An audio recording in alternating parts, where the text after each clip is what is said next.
DSC part first के Young's modulus प्रयोग को आज स्टडी करते हैं। आपको जैसा पहले दूसरे एक्सपेरिमेंट में बताए थे कि आपको भी फाइल रिकॉर्ड नहीं बनाना है, एक अलग रजिस्टर में आप इन सबको नोट करें पूरा का पूरा ऐसा कैसे ही। ये जो एक्सपेरिमेंट है, इस एक्सपेरिमेंट में यंग्स मॉडुलस फाइंड आउट करते हैं इलास्टिसिटी का।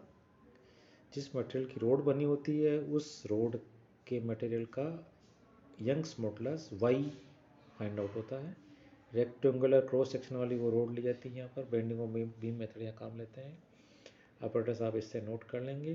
प्रिंसिपल इसका y equal to M G L cube upon 4 delta B D cube, ये फॉर्मूला काम आता है। y यंग्स मॉडुलस जो फाइंड आउट करना है, m सस्पेंडेड वेट है किलोग्राम में, g कांस्टेंट है, l length of the rod between two knife edge of metres, b d ये रोड के पैरामीटर्स है, थिकनेस ब्रेड्थ, और डेल्टा यहाँ पर depression of the rod in metres.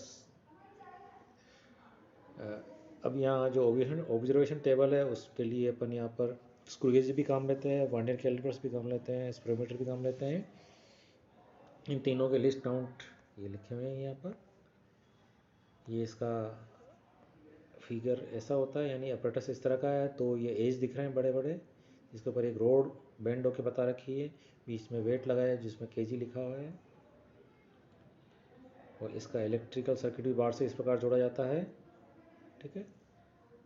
और जो स्पेरोमीटर बीच में एस के रूप में दिख रहा है ये स्पेरोमीटर है, और इसके जस्ट बिल्कुल नीचे वेट लगाया जाता है।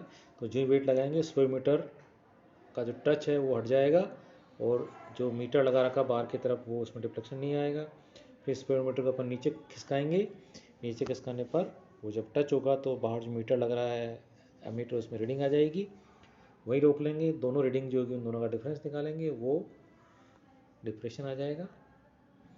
ये टेबल बना रखी देखिए वर्नियर कैलिपर्स की, इसमें की ब्रेड्थ मालूम करने के लिए है। ये कुछ चीज़ें इसमें डायरेक्ट काम लेंगे, रोड की ब्रेड्थ वगैरह है, ये रोड की लेंथ है, रोड की मोटाई है, चौड़ाई है, कुछ चीज़ें सीधी भी काम ली हुई है। For determination of depression delta देखिए यहाँ पर, तो सबसे पहले जीरो वेट की रीडिंग लिखी हुई इसमें, स्पेरोमीटर रीडिंग, सेकंड कॉलम में बेंच स्केल की रीडिंग, फिर वर्नियर स्केल की रीडिंग, फिर टोटल रीडिंग बनाई हुई है, लिखी हुई है। फिर नीचे वेट बढ़ाया तो स्पेरोमीटर से जो कॉन्टैक्ट था वो हट गया, फिर स्पेरोमीटर को नीचे खिसकाएंगे तो रीडिंग कम होगी।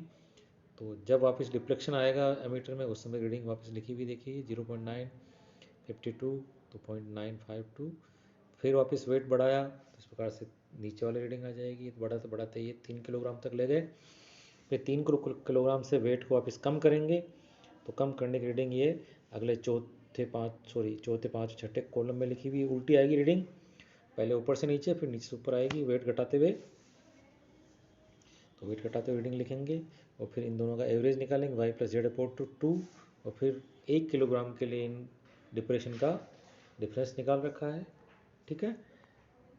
और फिर ये कैलकुलेशन कर रखी है, कैलकुलेशन करने के लिए depression of the road average निकाल लिया, फिर जो फॉर्मूला है उसके अंदर सब्स्टिट्यूट कर दिया। फिर लोगरिथम से सोल्व करना है, इसको आपको ध्यान रखना है, लोगरिथम सोल्व कर रखा है।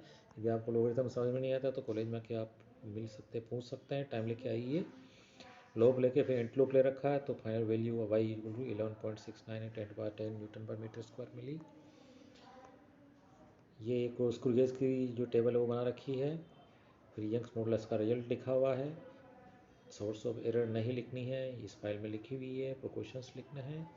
इस प्रकार से ये एक्सपेरिमेंट खत्म होता है। Okay bye.